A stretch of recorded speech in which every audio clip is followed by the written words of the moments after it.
Right now, inside your bedroom drawer or on a local pharmacy shelf, there is a tiny square packet containing a stretchy piece of latex. It costs less than a cup of coffee, it's virtually seamless, and you probably never think about the engineering behind it. But for 99% of human history, if you wanted to protect yourself from disease or prevent an unwanted pregnancy, your options were, well, let's just say they required a lot of courage, a lot of patience, and occasionally a trip to the butcher.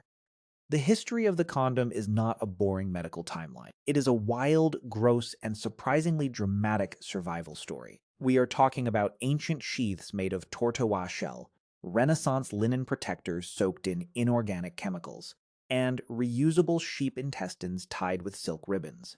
It is a story of inventors who went bankrupt, empires built on glass molds, and a product so controversial that governments tried to ban it. And the weirdest part? For most of human history, these devices were not even designed for birth control. To understand why humans started wrapping their most sensitive parts in animal membranes, we have to travel back to the late 15th century. Around 1494, a terrifying new disease swept across Europe. It was called the Great Pox, or what we now know as syphilis. Unlike modern syphilis, which is easily treated with antibiotics, this early strain was incredibly aggressive. It caused painful pustules, eroded skin, and could literally eat away a person's face. People were desperate. They needed a shield, and they needed it fast. Enter Gabriele Falloppio, a famous 16th century Italian anatomist. In his book De Morbo Gallico, published in 1564, Falloppio proposed a solution. It was a small, custom-fit linen sheath soaked in a secret mixture of chemicals, wine, and mercury. The instructions were simple: put it on, let it dry, and tie it with a small ribbon so it does not slip off during the act. Falloppio claimed he tested this on 100 men, and not a single one of them contracted the Great Pox. It was a massive success, but it was far from comfortable. This linen sheath was strictly a medical device designed to prevent disease, not to stop pregnancy. But as word spread, people realized it had a useful side effect. By the 17th century, these sheaths were being referred to by a new name: the condom. According to popular legend, King Charles II of England was complaining about having too many illegitimate children, so his personal physician, a man named Dr. Condom, gave him sheaths made of sheep intestine. While this story is hilarious, historians have searched records and found that Dr. Condom never existed.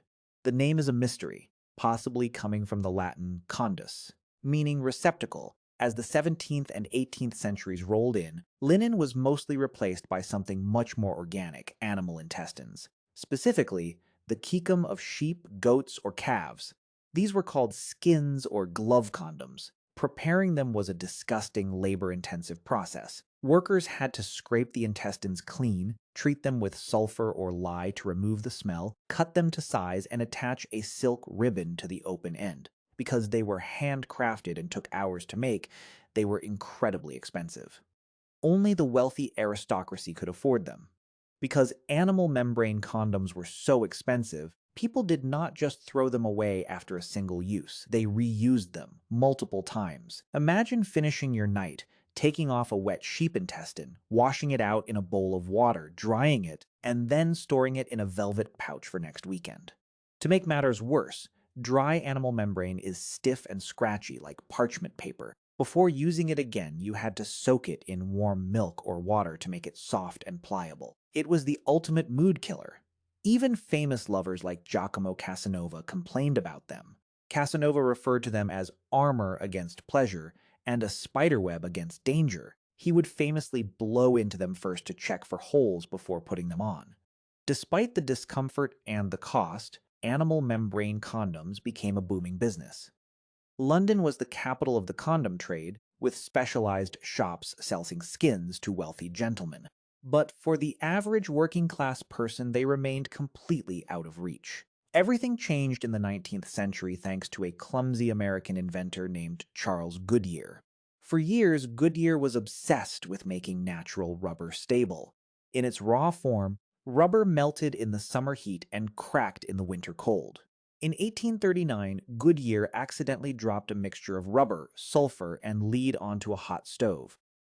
Instead of melting, the rubber charred but remained flexible. He had discovered vulcanization. In 1855, the first rubber condom was produced. This was a massive technological leap, but it was still a long way from what we use today.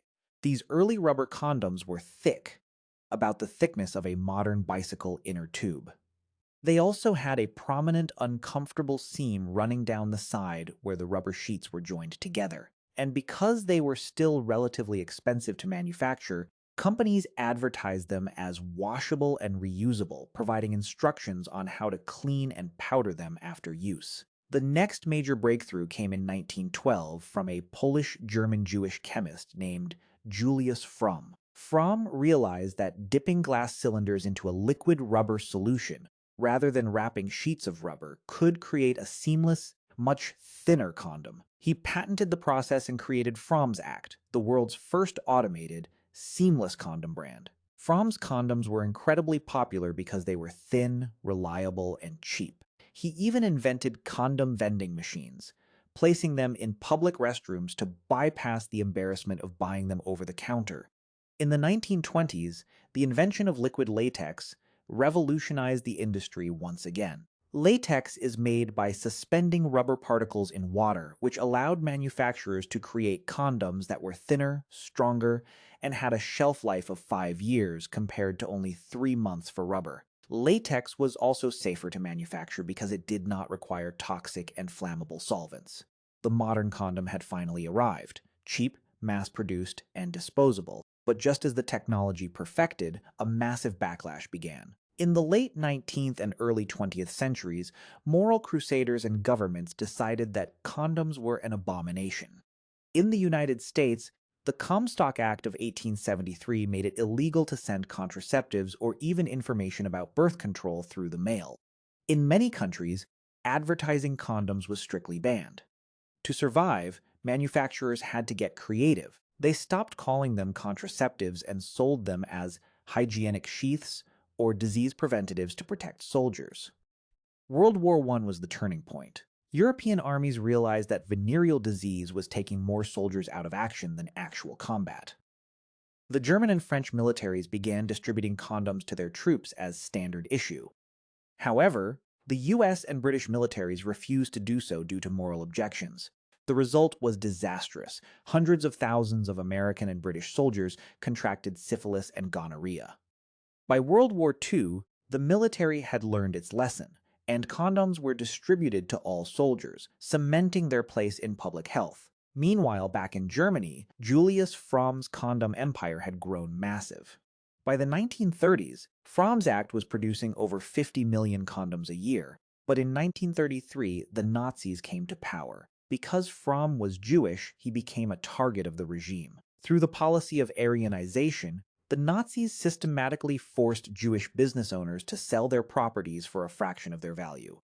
In 1938, Fromm was forced to sell his entire business to a Nazi baroness, Göring's godmother, for next to nothing. Fromm fled to London, where he died in exile in 1945, just days after the war ended, never reclaiming his empire. It is easy to look back at goat bladders and reusable sheep guts and laugh at how primitive our ancestors were. But the truth is, the evolution of the condom is a reflection of human resilience. It is a story of how we fought against invisible pathogens and reclaimed control over our own biology. From a chemical-soaked linen rag tied with a ribbon to a high-tech latex sheath manufactured in sterile factories, the condom has saved millions of lives and shaped modern society. Today, researchers are working on the next generation of condoms, using materials like graphene, self-lubricating hydrogels, and ultra-thin polyurethane that are even stronger and thinner than latex. But no matter how advanced the technology gets,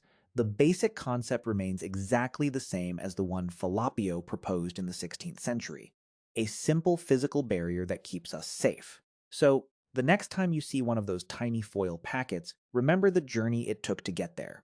It survived moral crusades, world wars, and even the Nazi regime. If you could travel back in time, would you have the courage to use a reusable sheep gut condom soaked in warm milk? Let me know in the comments below. If you want to learn more about the bizarre things ancient humans did to survive daily life, click on the video on your screen right now. Don't forget to like, subscribe, and hit the bell icon so you